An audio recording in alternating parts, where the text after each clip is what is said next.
أعمالنا من يهده الله فلا مضل له ومن يضلل فلا هادي له أشهد أن لا إله إلا الله وحده لا شريك له وأشهد أن نبينا محمدا عبده ورسوله اللهم صل وسلم وبارك على سيدنا محمد وعلى آله وصحبه ومن تبع هداه إلى يوم الدين أما بعد رب اشرح لي صدري ويسر لي أمري واحلل عقدة من لساني يفقه قولي ربنا آتنا من لدنك رحمة وهيئ لنا من أمرنا رشدا اللهم إنا نعوذ بك من أن نشرك بك شيئا نعلمه ونستغفرك لما لا نعلمه اللهم علمنا ما ينفعنا وانفعنا بما علمتنا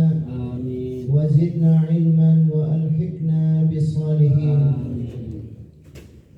معاشر المسلمين رحمكم الله. Alhamdulillah kita bersyukur kepada Allah atas limpah nikmat dan karunia-Nya kepada kita semua. Mudah-mudahan kita senantiasa menjadi hamba-Nya yang pandai bersyukur kepada Allah Subhanahu wa taala. Salawat dan salam semoga tercurah kepada uswah hasanah kita, teladan kita Nabi besar Muhammad sallallahu alaihi wasallam, pada keluarga beliau, para sahabat dan semua pengikut setia beliau hingga yaumil qiyamah. Amin. Pada hari ini kita akan melanjutkan pembahasan kitab Al-Hikam karya Ibnu Athaillah As-Sakandari rahimahullah. Semoga Allah memberikan rahmat kepada beliau. Amin. Dan semoga kita mendapatkan ilmu yang bermanfaat. Amin. Yang menambah keimanan, menambah ketakwaan kita kepada Allah Subhanahu wa taala. Amin. Hikmah yang akan kita bahas pada pagi hari ini adalah hikmah yang berbunyi mata ja'alaka fil zahir mumtathilan li amrihi wa razaqaka fil batin al-istislam li qahrihi faqad a'zama al-minnah 'alaik. Kata beliau, ketika Allah Subhanahu wa taala menjadikanmu secara zahir melaksanakan perintah Allah, menunaikan perintah Allah, dan memberikan rizki kepadamu secara batin, yaitu rizki berupa sikap pasrah dan taat, tunduk pada kekuasaan Allah Subhanahu wa taala, faqad a'zamal minna 'alaik, maka berarti Allah telah memberikan kepadamu karunia yang sangat besar, yang sangat istimewa yang diberikan oleh Allah kepada mereka yang Allah Subhanahu wa taala pilih. Ini adalah satu hikmah yang sangat penting yang memberikan panduan kepada kita, karena kitab Al-Hikam ini merupakan kitab yang berisi durus as-suluk, pelajaran-pelajaran bagaimana kita menampilkan akhlak, menampilkan adab, terutama adab kepada Allah Subhanahu wa taala. Akhlak kepada Allah Subhanahu wa taala, kaifa nata'amal ma'allah, bagaimana kita bermuamalah dengan Allah Subhanahu wa taala, bagaimana kita memperbaiki hubungan dengan Allah. Dan itu yang dijelaskan oleh Ibnu Athaillah As-Sakandari rahimahullah. Dalam hikmah ini beliau mengingatkan kepada kita bahwa ada nikmat yang zahir dan ada nikmat yang batin. Nikmat zahiran wa batinan. Nikmat yang bersifat zahir dan nikmat yang bersifat batin. Nikmat yang bersifat zahir sangat banyak diberikan oleh Allah. Allah Subhanahu wa taala memberikan kepada kita as-sihhah, diberikan kita kesehatan oleh Allah, diberikan kita kecukupan oleh Allah, diberikan kekayaan oleh Allah, diberikan ilmu pengetahuan oleh Allah, diberikan makanan, minuman, diberikan tempat tinggal yang nyaman, diberikan anggota tubuh yang sehat sempurna. Ini semuanya adalah nikmat yang sifatnya zahir. Allah Ta'ala berikan kepada hamba-hambanya. Ini yang pertama yang diberikan oleh Allah Subhanahu wa Ta'ala kepada kita secara zahir. Tetapi ada satu nikmat yang seringkali dilupakan. Nikmat yang disebutkan oleh Ibnu Athaillah, mata ja'alaka fil zahir mumtathilan li amrih, yaitu ketika Allah menggerakkan kita, menjadikan kita sebagai hambanya yang dapat menunaikan perintah Allah, dapat melaksanakan perintah Allah, diberikan kekuatan oleh Allah sehingga kita bisa ibadah, sehingga kita bisa salat, bisa berpuasa, bisa melaksanakan amal-amal yang diperintahkan oleh Allah, bisa membaca Al-Quran, lidah kita dibuat bisa berzikir kepada Allah. Ini semua adalah nikmat yang sifatnya zahir yang diberikan oleh Allah, sehingga anggota tubuh kita melaksanakan perintah-perintah Allah Subhanahu wa Ta'ala. Ini yang disebutkan mata ja'alaka fil zahir mumtathilan li amrih. Allah Subhanahu wa Ta'ala memberikan secara zahir kemampuan untuk melaksanakan ibadah. Jadi kalau kita bisa melaksanakan ibadah, itu semata-mata karena nikmat dan karunia dari Allah Subhanahu wa Ta'ala. Kalau kita bisa melaksanakan salat, kalau kita bisa membuka mushaf, membaca Al-Quran, kalau zikir kepada Allah terus dilakukan oleh lisan kita, kalau mata kita memandang kepada hal-hal yang baik, anggota tubuh kita secara zahir kita pergunakan untuk ibadah taat kepada Allah, itu adalah nikmat yang sangat besar yang diberikan oleh Allah Subhanahu wa Ta'ala kepada kita secara zahiran. Dan nikmat yang diberikan oleh Allah secara zahir ini tidak terhingga. Wa in ta'uddu ni'matallahi la tuhsuha. Kalau kalian mau menghitung nikmat yang diberikan oleh Allah, maka kalian tidak akan bisa menghitung nikmat-nikmat yang diberikan oleh Allah Subhanahu wa Ta'ala. Ini yang pertama yang disebutkan oleh Ibnu Athaillah, an-ni'mah al-zahirah. Nikmat yang secara zahir, terutama nikmat ibadah, nikmat taat, nikmat melaksanakan amal saleh. Itu nikmat yang sangat besar. Kalau nikmat makan, minum, semua orang dikasih sama Allah. Ya, semua hamba dikasih, bahkan binatang juga dikasih sama Allah. Tapi nikmat melaksanakan ibadah hanya diberikan kepada orang-orang yang istimewa, diberikan kepada orang-orang pilihan, diberikan kepada mereka yang mendapatkan taufik, inayah dari Allah Subhanahu wa Ta'ala. Dan itu yang harus kita syukuri.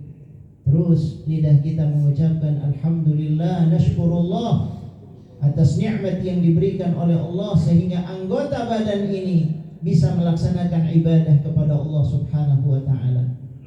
Mata ja'alaka fil zahir mumtathilan li amri.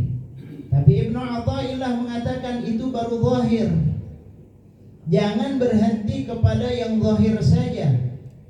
Kalau secara zahir kita bisa melaksanakan ibadah, itu sudah bagus, alhamdulillah, kita bersyukur kepada Allah. Tapi itu tidak cukup. Untuk menjadi hamba Allah yang benar-benar kafah. Apa maknanya kafah? Menyeluruh, totalitas, tidak setengah-setengah. Jangan hanya zahirnya kita menghambakan diri kita kepada Allah, menampakkan ibadah kita kepada Allah, tetapi juga secara batin kita menampakkan penghambaan ubudiyah kita kepada Allah Subhanahu wa Ta'ala. Secara batin kita juga menunjukkan ketaatan, ketundukan kita kepada Allah. Karena itu Ibnu Athaillah mengatakan wa razaqaka fil batin al-istislam liqahri, dan secara batin Allah berikan rizki kepadamu. Apa rizki yang diberikan oleh Allah? Rizki yang diberikan oleh Allah adalah sikap pasrah, sikap menerima, sikap ridha dengan apa yang diberikan oleh Allah kepada kita. Itu adalah karunia yang sangat besar. Al-istislam liqahri, kita menerima semua ketentuan Allah, semua yang ditetapkan oleh Allah Subhanahu wa ta'ala atas kekuasaannya. Karena Allah Subhanahu wa ta'ala al-qahir fawqa ibadih, Allah maha kuasa atas hambanya. Ini yang disebutkan oleh Ibnu Athaillah, kalau secara zahir bisa melaksanakan ibadah, lalu secara batin hati kita juga beribadah. Apa bentuk ibadahnya? Bentuk ibadahnya adalah kita taat, kita pasrah, hati kita ridho kepada Allah. Hati kita menerima semua ketentuan Allah, semua takdir Allah, semua yang dikehendaki oleh Allah, kita ridho dengan apa yang ditetapkan oleh Allah. Itu adalah nikmat yang sifatnya batin. Dan kalau itu yang sudah dimiliki oleh kita, berarti kata Ibnu Athaillah, faqad a'zamal minnata 'alaika, berarti nikmat yang diberikan kepadamu sangat besar.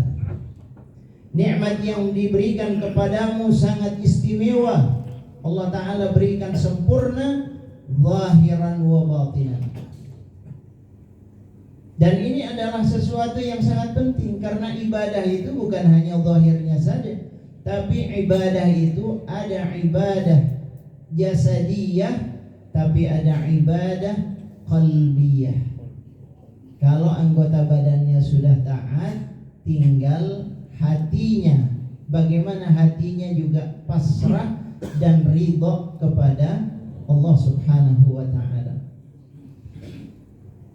Karena itu disebutkan di dalam Al-Quran, ada orang-orang yang beribadah kepada Allah secara zahir. Secara zahir dia ibadah kepada Allah, dia melaksanakan ketaatan, melaksanakan perintah Allah Subhanahu wa ta'ala.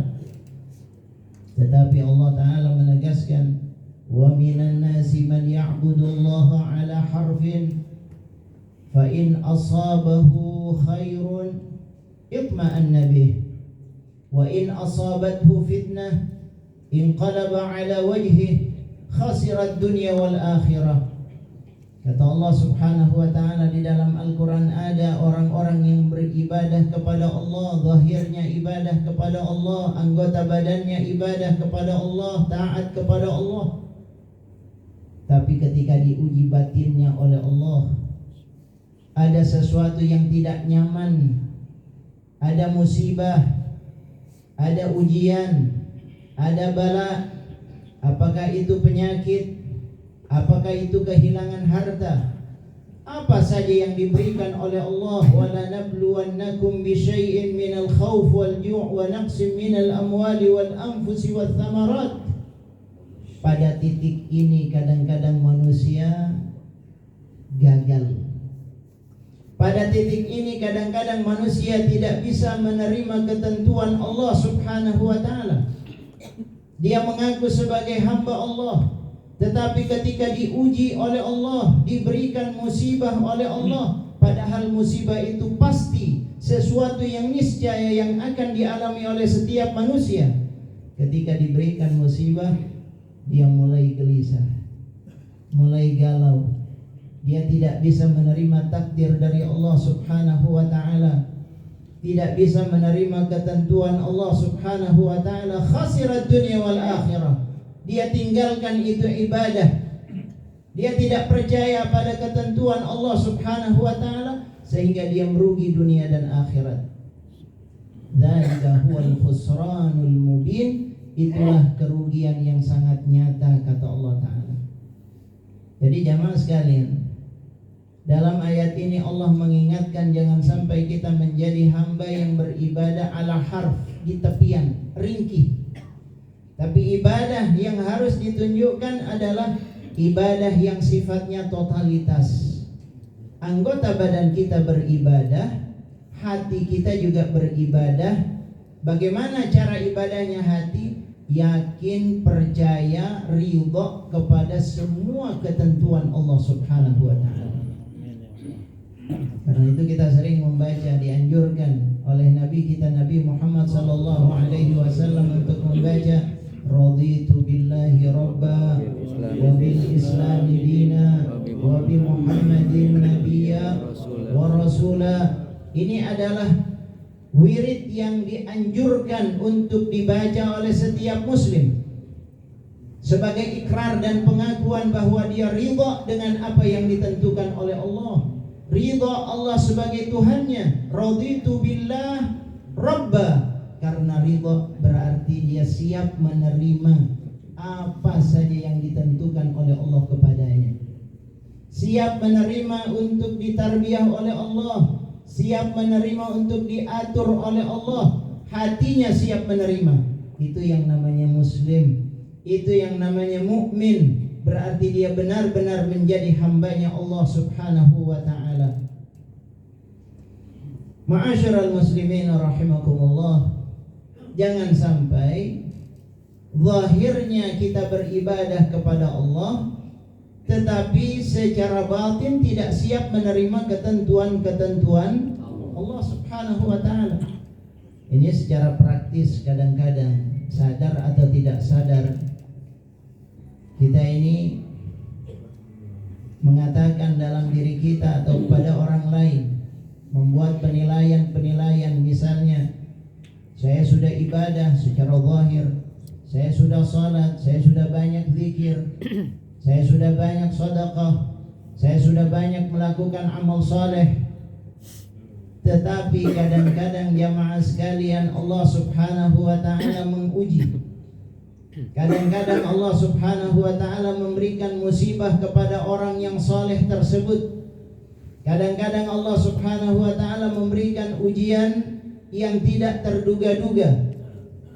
Lalu orang yang tidak siap dengan ujian Allah, dia mengatakan, kan saya sudah sholat, kenapa hidup saya seperti ini? Kan saya sudah ibadah kepada Allah, saya sudah taat kepada Allah, saya terus melakukan perintah-perintah Allah, kenapa hidup saya susah semacam ini? Kenapa banyak musibah yang menimpa saya? Hati-hati, ini sering kali terlintas dalam benak kita, seringkali terlintas dalam benak dan pikiran kita. Digoda oleh syaitan, setan memberikan bisikan-bisikan kepada manusia. Entah kita menilai diri kita semacam itu atau menilai orang lain. Kadang-kadang ada orang yang sudah rajin ibadah, tapi kemudian mendapatkan musibah, kita nilai macam-macam terhadap orang tersebut. Hati-hati, ini adalah satu jebakan yang dibuat oleh syaitan kepada kita. Karena tidak ada jaminan bahwa orang yang sudah rajin ibadah tidak akan mendapatkan musibah dari Allah. Itu ibadah satu sisi, tapi ujian adalah sisi yang lain. Dua-duanya akan diberikan oleh Allah Subhanahu wa ta'ala. Tidak ada jaminan orang yang rajin ibadah lalu dia lepas dari musibah. Tidak ada jaminan. Tidak ada jaminan orang yang rajin melaksanakan ketaatan kepada Allah lalu dia tidak diberikan ujian oleh Allah Subhanahu wa ta'ala. Tidak ada jaminan. Kalau kita mau melihat kepada sejarah, lihat sejarah Nabi kita Nabi Muhammad sallallahu alaihi wasallam. Bahkan bisa jadi, dan ini disebutkan oleh Rasul sallallahu alaihi wasallam, asyaddun nasi bala'an al-anbiya thumma al-amthal fal-amthal. Orang yang paling berat ujiannya adalah para nabi, padahal mereka yang paling hebat ibadahnya, padahal mereka adalah orang yang luar biasa ketaatannya kepada Allah. Apa ada yang bisa mengalahkan ibadahnya para nabi dan rasul? Tidak ada. Apa mereka tidak diuji oleh Allah? Mereka diuji oleh Allah. Mereka diberikan musibah oleh Allah Subhanahu wa ta'ala, diberikan bala Allah Subhanahu wa ta'ala memberikan ujian, bahkan ujian yang diberikan kepada mereka lebih di atas rata-rata ujian yang diberikan kepada manusia pada umumnya. Asyaddun nasi bala, orang yang paling hebat ujiannya itu adalah para nabi. Jadi semakin tinggi ketaatan seseorang, maka siap-siaplah dia akan mendapatkan ujian yang lebih hebat lagi. Siapa yang mengatakan ini? Nabi kita, Nabi Muhammad sallallahu alaihi wasallam. Karena itu kita lihat ujian yang didapatkan oleh Nabi.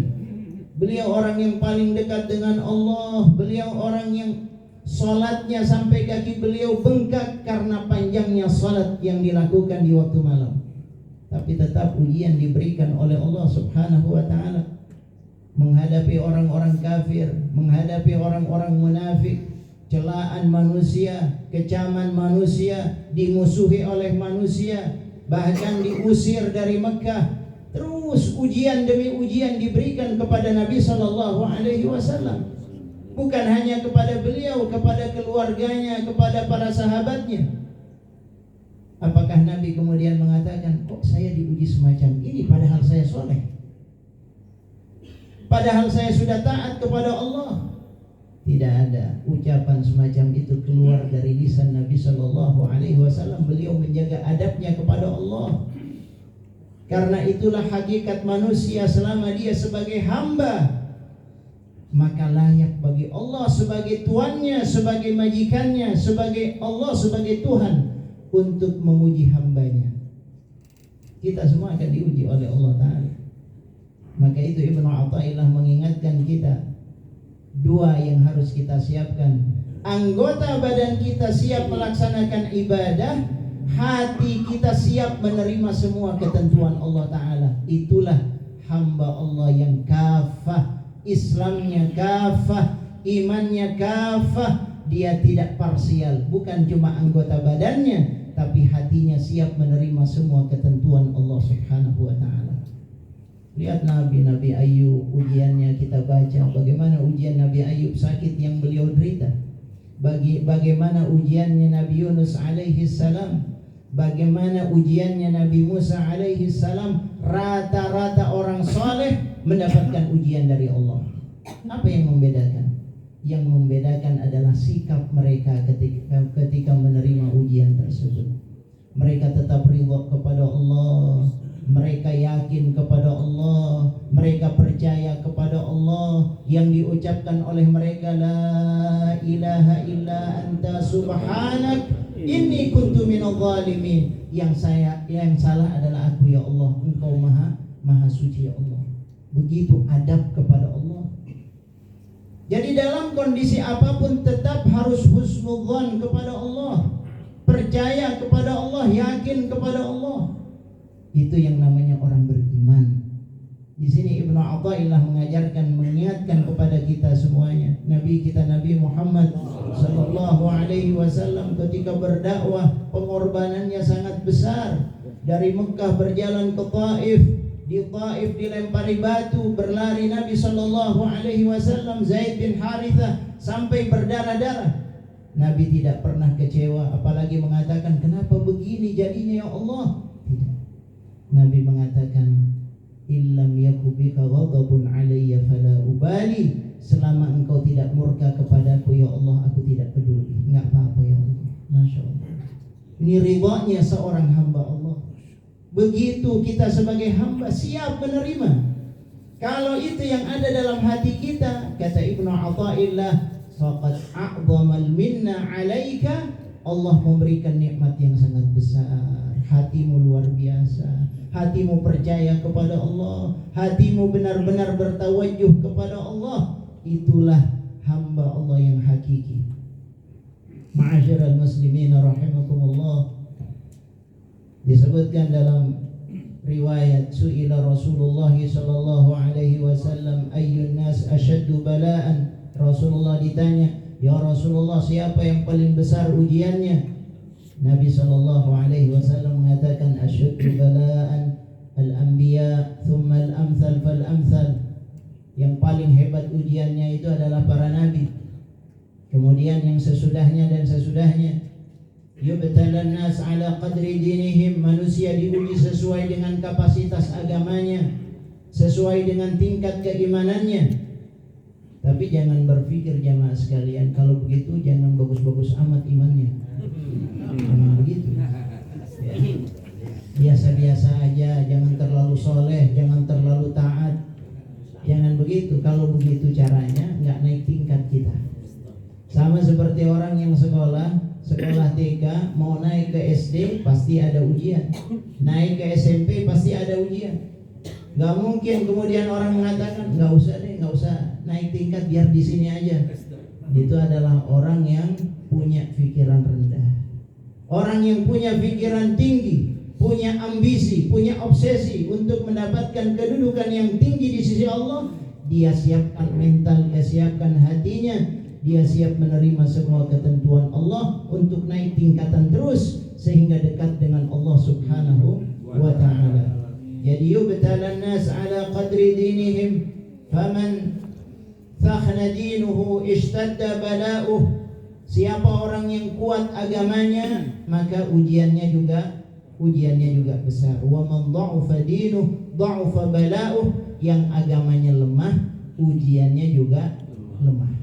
Ini kata Nabi sallallahu alaihi wasallam, wa innar rajul la yusibuhu al-bala' hatta yamshi fin nas ma 'alaihi khati'ah. Kalau ada orang terus dapat ujian dari Allah, jangan kita berpikiran buruk. Bisa jadi Nabi sallallahu alaihi wasallam yang menyatakan bisa jadi Allah memberikan ujian kepadanya, musibah kepadanya, agar ketika dia berjumpa dengan Allah, dosanya dihapuskan semuanya oleh Allah Subhanahu wa ta'ala.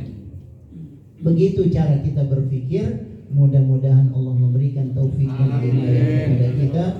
Kita jeda sejenak, kita baca salawat asyur. Allahumma salli ala sayyidina Muhammad wa ashhiri zalimin bil zalimin. Allahumma salli ala sayyidina Muhammad wa ashhiri zalimin bil zalimin wa akhrijna min bainihim salimin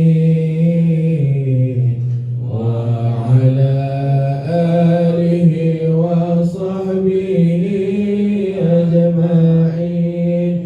Allahumma salli ala sayyidina Muhammad wa ashghili zalimin bil zalimin. Allahumma salli ala sayyidina Muhammad wa ashghili zalimin bil zalimin wa akhrijna min bainihim faizin wa ala alihi wa sahbihi ajma'in. Allahumma salli ala sayyidina Muhammad wa ashghili zalimin bil zalimin. Allahumma salli ala sayyidina Muhammad wa ashghili zalimin bil zalimin wa akhrijna min bainihim salimin wa ala alihi wa sahbihi ajma'in. Ma'asyiral muslimin rahimakumullah. Kesimpulan dari apa yang disebutkan oleh Ibnu Athaillah Orang muslim yang baik itu yang menggabungkan antara kesalehan zahir dan kesalehan batin. Zahirnya saleh, batinnya juga saleh. Zahirnya baik, melaksanakan perintah, tapi batinnya juga percaya husnudzon kepada Allah Subhanahu wa taala. Itulah hamba Allah yang hakiki, benar-benar dia percaya kepada Allah Subhanahu wa taala. Dan kesalehan zahir dan batin tidak bisa dipisahkan. Kalau ada orang yang memisahkan, maka dia gagal. Kadang-kadang ada orang yang mengatakan yang penting hatinya baik, yang penting hatinya bagus, sehingga merasa kalau dia sudah baik, akhlaknya sudah baik, muamalahnya banyak membantu orang, dia merasa lebih baik daripada orang-orang yang ahli ibadah. Saya lebih baik dari fulan tuh ahli ibadah, rajin ke masjid, tapi dia suka nipu, suka khianat. Saya lebih baik dari dia. Merasa dirinya lebih baik karena hatinya. Yang penting hatinya. Kan banyak orang yang begitu, mengatakan yang penting hatinya, walaupun tidak ibadah tapi hatinya. Dari mana dia tahu bahwa hatinya lebih baik di sisi Allah Subhanahu wa taala? Hati yang baik itu ditunjukkan dengan ketaatan kepada Allah. Hati yang baik ditunjukkan dengan melaksanakan perintah Allah Subhanahu wa taala. Itu yang disebut dengan hati yang salim, qalbun salim. Hati yang salim, yang sehat, yang baik adalah yang taat secara zahir dan batin. Jangan sampai kita merasa lebih baik dari fulan, itu justru menunjukkan hatinya tidak baik. Ada ta'ali, dia merasa tinggi, merasa sombong, dan ini adalah sifat warisan dari iblis ketika mengatakan ana khairun minhu, aku lebih baik dari dia. Adapun orang-orang yang beriman, dia mengatakan huwa khairun minni, dia yang lebih baik daripada diriku. Itu orang beriman. Sehebat apapun amalnya, sehebat apapun ibadahnya, sehebat apapun ketaatannya, dia selalu mengatakan huwa khairun minni, dia lebih baik daripada diriku. Itu orang beriman. Satu waktu Umar bin Khattab radhiyallahu anhu mengungkapkan satu kalimat yang indah ketika beliau menggambarkan kondisi sahabat, terutama Abu Bakar. Beliau mengatakan Abu Bakrin sayyiduna wa a'taqa sayyidana. Abu Bakar adalah pemimpin kami dan dia telah membebaskan pemimpin kami, sayyid kami. Siapa yang dimaksud? Yaitu Bilal bin Rabah. Bilal adalah orang yang dibebaskan dari perbudakan oleh Abu Bakar. Dan apa yang dikatakan oleh Umar bin Khattab, wa'ataqa sayyidana, Abu Bakar adalah pemimpin kami. Masya Allah, dia tidak memandang rendah orang lain, tapi dia memandang mulia orang lain. Dan itulah hakikat sifat dari seorang yang beriman kepada Allah Subhanahu wa ta'ala. Mudah-mudahan kita semuanya diberikan taufik, diberikan hidayah oleh Allah, diberikan bimbingan oleh Allah, sehingga kita bisa mengabdi kepada Allah, menunjukkan ubudiyah baik secara zahir maupun secara batin. Wabillahi taufiq wal hidayah wal ridha wal inayah, ihdinas siratal mustaqim. Assalamualaikum warahmatullahi wabarakatuh.